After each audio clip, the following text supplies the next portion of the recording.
There's been a lot of theme park news over the last week or so, and today we're going to recap all of it. So let's start with a couple coasters here in the United States that we finally received animations for. Bobcat going to Six Flags Great Escape got an official animation. The original animation was pretty bad, so I'm glad that they updated it. This is going to be a wooden coaster with 1,412 feet of track, a height of 55 feet, and a speed of 40 miles an hour. This is going to be built by the Gravity Group. In a similar fashion, we saw a animation release for Flash Vertical Velocity coming to Six Flags Great Adventure. This is going to be a Vekoma Super Boomerang, the second one, I think, ever built.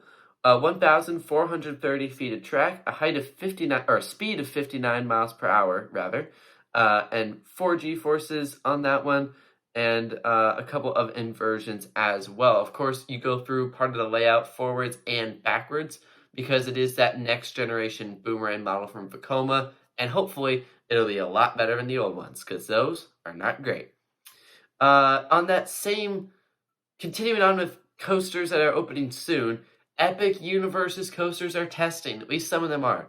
Curse of Werewolf and How to Train Your Dragon were seen testing, and this is really exciting. I mean, we've talked about Epic Universe. This place is going to be incredible. It's going to be one of the world's best parks, I'm guessing, and the roller coasters are certainly going to factor into that.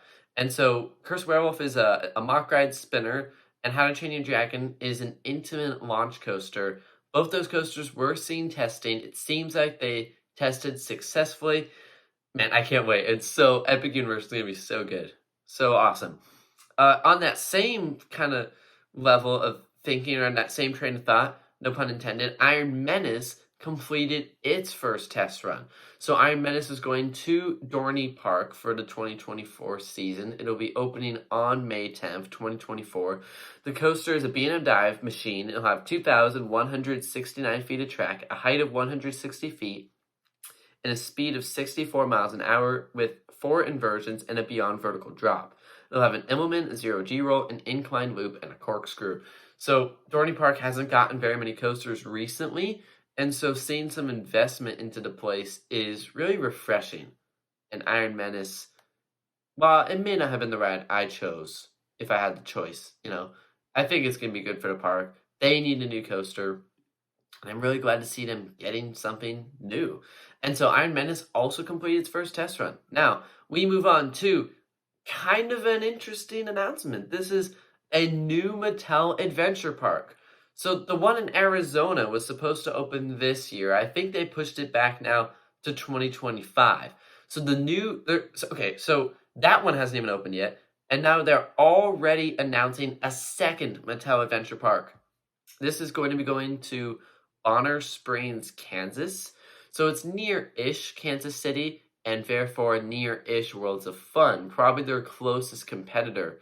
And then when you look at the park, it'll be a mostly indoor park. They'll also have the 2 Hot Wheels themed roller coasters coming to the Arizona location. In addition, they'll have a life-size Barbie house and a Barbie flying meteor. So it sounds like this very well could be a clone of the one in Arizona.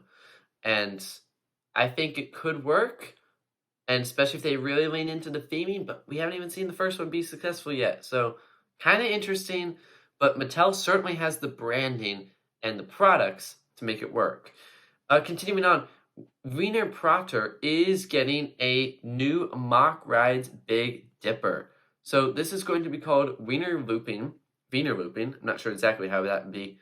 Pardon me. Hang on. I take it back. Yes, it is called Wiener Looping. Okay, so I clicked on the wrong thing there. It's paying homage to an old roller coaster as far as the name's concerned that closed in the 80s. So I was just clicking there to see the stats for this coaster, and I clicked on the old one, the one that was closed. I'm like, wait, what's going on here? So the new one is going to be called Wiener Looping. Sorry for that mess up there. It is going to be a Mack Rides Big Dipper. This coaster will open this year in 2024. At least that's the initial estimate. A height of 101 feet, a speed of 50 miles an hour, 2 inversions, a beyond vertical drop, and a banana roll and a finish loop being the two inversions. Those are very interesting maneuvers to put on a coaster, a finish loop and a banana roll. So sorry about the confusion there, but yeah, Wiener Looping, Big Dipper, built by Mack, coming to Wiener Proctor for 2024. And I know here on 5 Minute Dispatch, we try to keep all the theme park news in 5 minutes. We've hit the 5 minutes, but we still have one thing that should be discussed. Holiday Park in Germany, the park that has Expedition G-Force, announced a 80 million euro or $87 million expansion. So we know what some of that money is going to go to, I should say. We know a big chunk of it will go to a new water park. And then there's also going to be a Smurf themed dark ride that will open at some point. But there's also going to be a major thrill ride, and it sounds like it could be a roller coaster. This park only currently has 3 roller coasters. And there's speculation that it could be a Mack Rides Extreme Spinner. This is a park that's owned by the same company that owns Plopsaland Japan and Ride to Happiness, a coaster that's been brilliantly received from coaster enthusiasts and is one of the craziest coasters ever built. So could Holiday Park lean into that? I think there's also going to be some sort of Tomorrowland theming, so it could be really, really cool. No announcement officially as to the thrill coaster, assuming it is a thrill coaster for Holiday Park, but that is going to do it. There's a lot to discuss, and please, if you are interested in any of these stories further, comment down below. I'd love to discuss it more. Thank you all so much for watching, and we'll see you next time.